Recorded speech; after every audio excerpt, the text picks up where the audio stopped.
Hi everyone, and welcome to another episode of The Growth Show. Delighted to be joined by Tom Pickering and David Berkeley. And today we are exploring challenges. And when you realise your main challenge, one of the things we're seeing is that people don't know how to approach taking on that challenge. So today we're going to delve a little bit deeper into attacking your biggest challenge you may have in your business. So Tom, once you've identified the challenge, what's the steps you think you should be taking? Yeah, I think actually the starting point is actually identifying the challenge. And I was trying to think of something vaguely humorous to kick this off with. I think it's a bit like, people sitting in there with an iron shirt with their shorts on. There's something not quite right about what they're doing. There's a slight misalignment. And the question is whether or not you're actually willing to admit that. And I think the scale of the challenge actually is quite daunting at the moment, Nick, and yet we're not seeing that. There's a decouple. So I think the challenge is actually seeing the challenge and actually facing it. I think the nature of this as well is it's pretty much a job's worth situation to actually put your hand up and actually ask questions. So people think they talk about diversity and inclusion and all this sort of stuff, but the fact is, can you put your hand up and ask difficult questions, which frankly fly in the face of what you might have been doing for the last 15 or 20 years. So I think that's extremely tough. I think there's also some skills that drop into this which are quite unusual around cash management.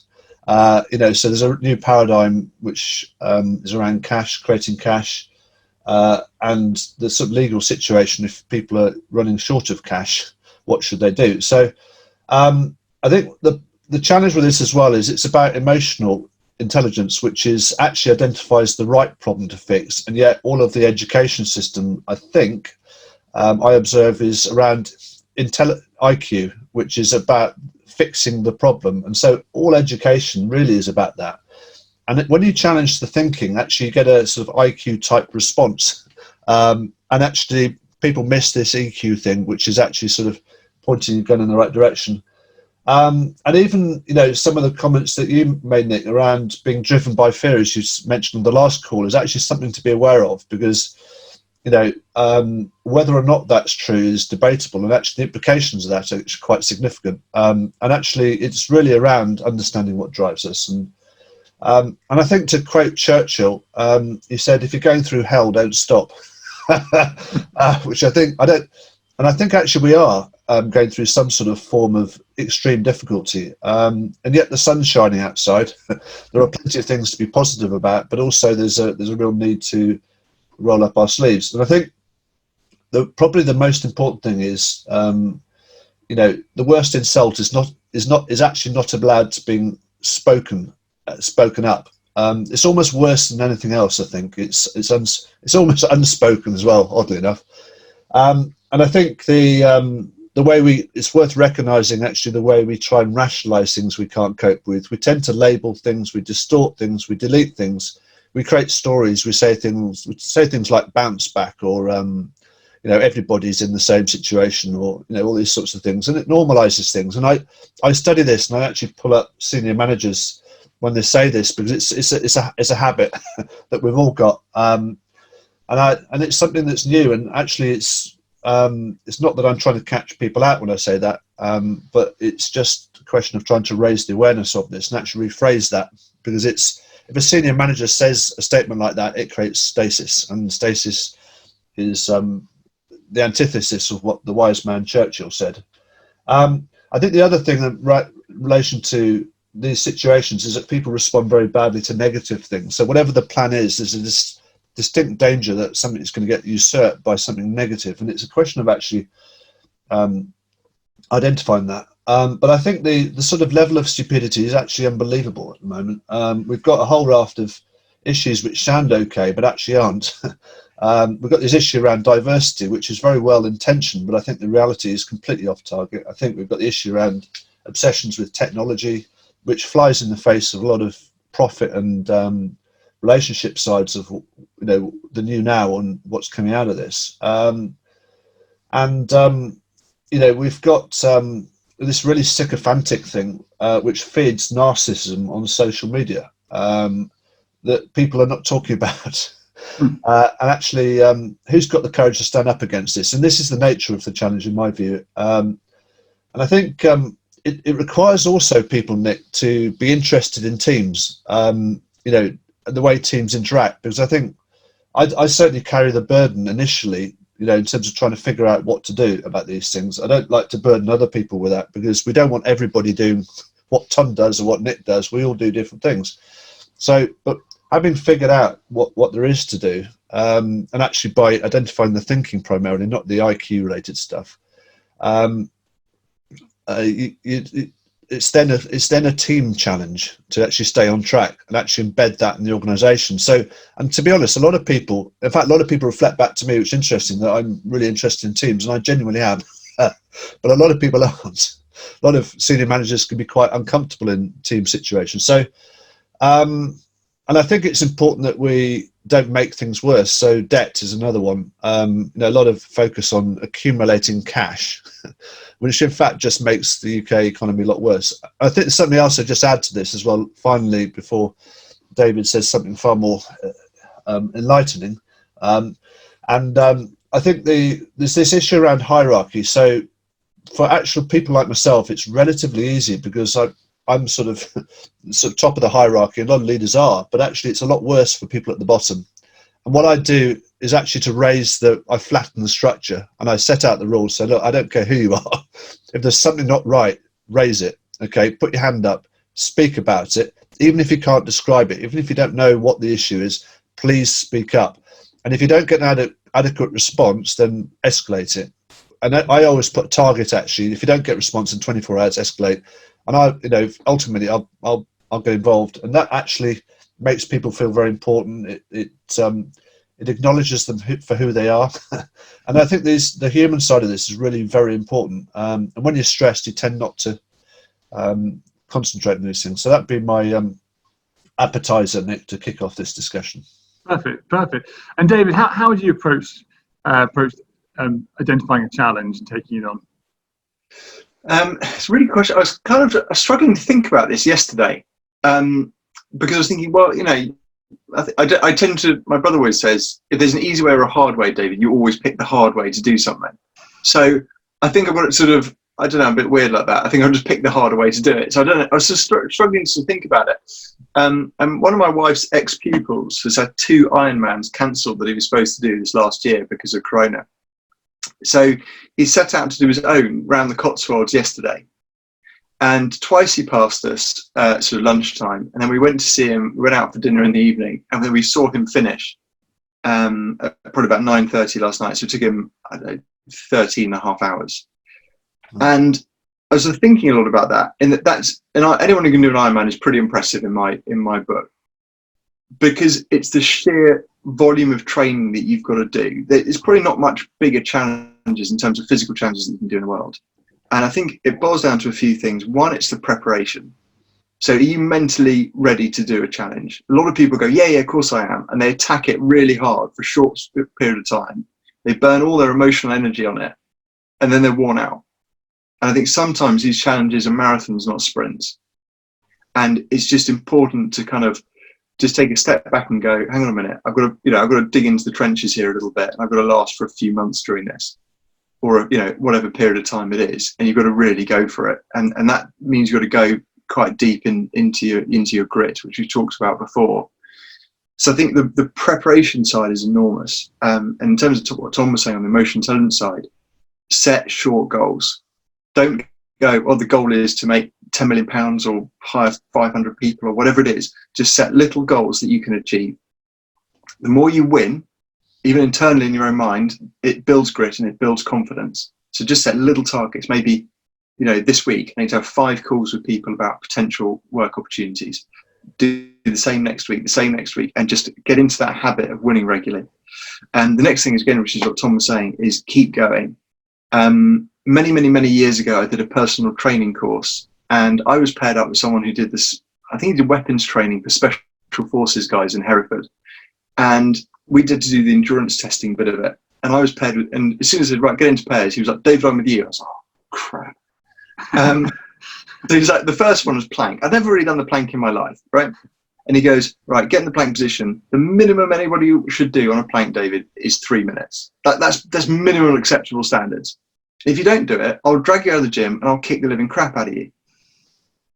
Right, all right, yeah, okay. I didn't know if that was hard or easy or whatever. After about 40 seconds, I'm shaking like, a dog who's gone out to relieve himself. And he just bent down next to me and said, don't even think about it. Don't even think about it. I was like, okay, sir. And sure enough, I did 3 minutes, 8 seconds. It took me a long time to beat that time again. So just keep going, which also links to the third point on this, which would be get the right support. I think so often we go into this kind of stoic, yes, I'm a leader, I can do it all, I don't need any help, look at me. And actually these things are pretty hard going. I'm watching this, I think it's probably 20, 21-year-old do this Ironman yesterday. Yeah, we saw him at 11 o'clock and 1 o'clock, and he looked done. Like mentally he was, he hardly even acknowledges he cycled past twice. And then we saw him another 8-9 hours later. And I mean, he was mentally, he was gone.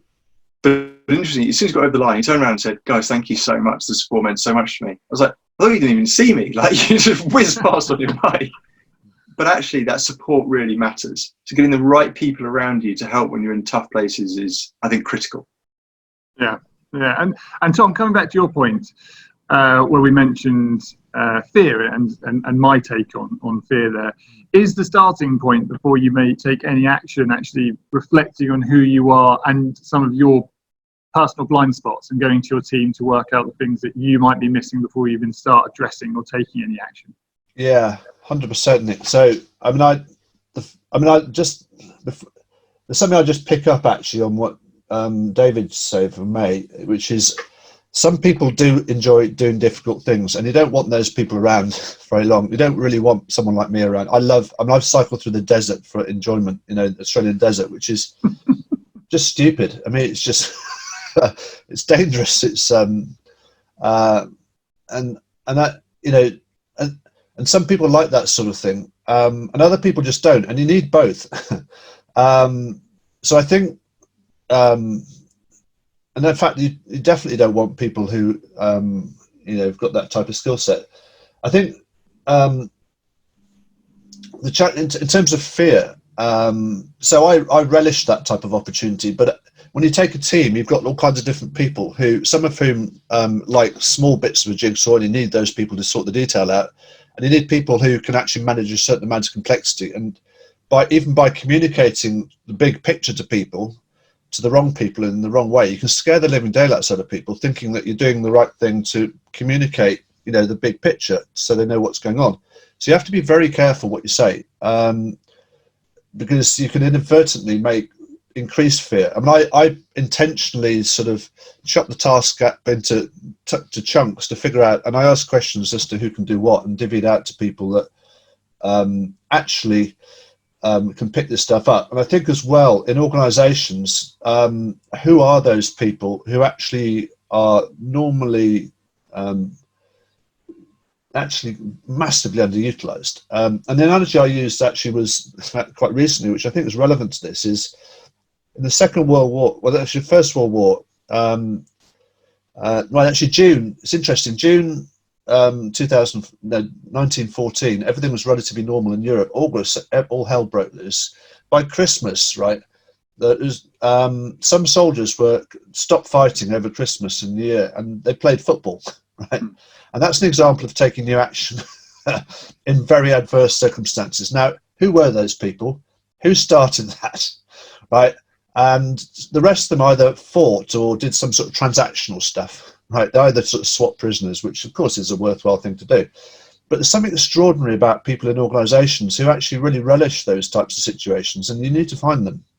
And I do that by asking questions. I think the reality, though, Nick, in the cold light of day, is there is a really serious challenge at the moment, which people do not, would really prefer and frankly can't cope with actually looking at. And I think it's very important to face it.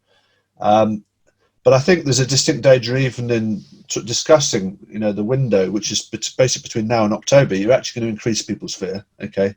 And I think it comes back to So how do I manage that? I break it down into bite-sized chunks, and as David just said, into relatively small chunks. But just picking up on David's words there, you have to be careful of statements. David said, no, the marathon versus sprint. There is a sprint here, right? So make no mistake. Have to be careful. The labels we add to things, how that's received with some people. That can create a lot. Those sorts of generalizations can be. So I think it's about immediate results. It's about not necessarily big changes, lots of small changes. That's okay, but it's definitely not about doing the same thing every day. And how do you do that? You've just got to open up the communication. You've got to get people who are not used to speaking up, including some of the politically correct people, right? Actually try to step out of their own little comfort zone that they've created into a place where they're beginning to be themselves as well. And when you get that right, and you put a few simple caveats in place and everybody knows what they're doing, then it's actually really quite exciting. And the key to this is actually to let people do the right thing, because that then keeps things on track, or their own thing, because that then keeps things on track, which is the antithesis of the notion of control, which is, I'll give David something to do and I'll tell him how to do it because he doesn't know how to do it. And actually all that does is switch David off, and actually it switches actually all of his thinking off.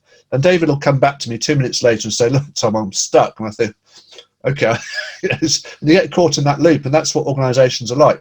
So when I sort of get this right, I find that people, even in pretty good organizations, say this is the most motivating experience I've had in my life. But all I'm doing is a very simple set of things, Nick, just giving people something to do and letting them do it. And if they get stuck, they come back and tell me. I do my best to try and adjust the way I engage with people. So I think it's the whole people side of this is so important. But it's about understanding who are those people, Nick, that are going to play football versus carry on fighting, and these people are not obvious in organisations. So you've got to find them. Yeah, and I think that's a good point. I think that reminds me of the quiet life people, right?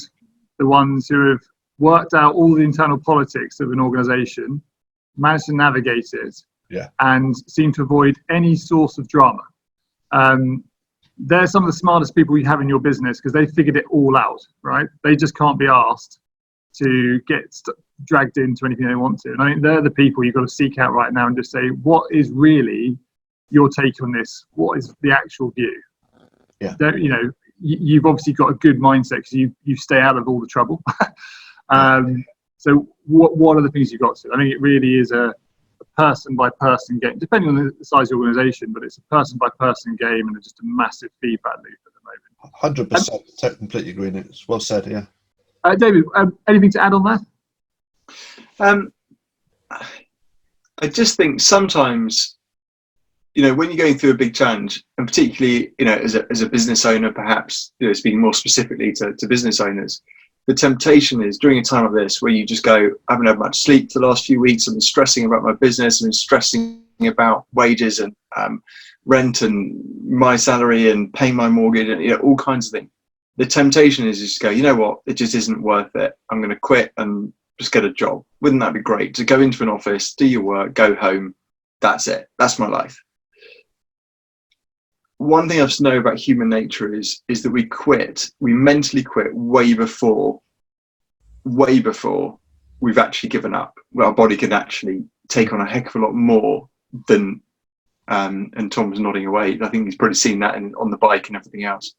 We tend to give up before we've actually got to our, that point. And for anybody now who's thinking of, do I just jack it in? Do I do something else? Just keep going. Yes, take new action. Don't do what you've always been doing. But, I don't want to say the cliche, most people quit just before they hit goals. I don't think that's necessarily true. But I just think what I know is that as soon as you quit, everybody I've ever spoken to, was be it physical activity, starting a business, whatever, goes, I could have done more. As soon as you quit, as soon as you stop, you go, I could have finished that marathon. I could have, whatever it is. And so just keep going, just a little bit more. Each day, just have that kind of mindset. There's a great story of Steve Redgrave. I think he was on one training camp and he just got to his breaking point. He was like, that's it, I'm done. They're on a cycle. He just was done. And he said, right, I'm going to cycle back to the hotel and I'll pack my bags and I get on a plane and that's it, I've retired. And he got back. I think it was something like the team manager or something. Just said, "Oh, why don't you just stay for lunch?" So we stayed for lunch and felt a little bit better. Get a bit of food in the system. And then they said, "Oh, we're going off for an erg session." It's like, no, I'm done. Well, why don't you just come and Of course, he went, got back on the erg, smashed a time on it, and was right back in it. And sometimes we just need that little bit just to kind of keep going through these times.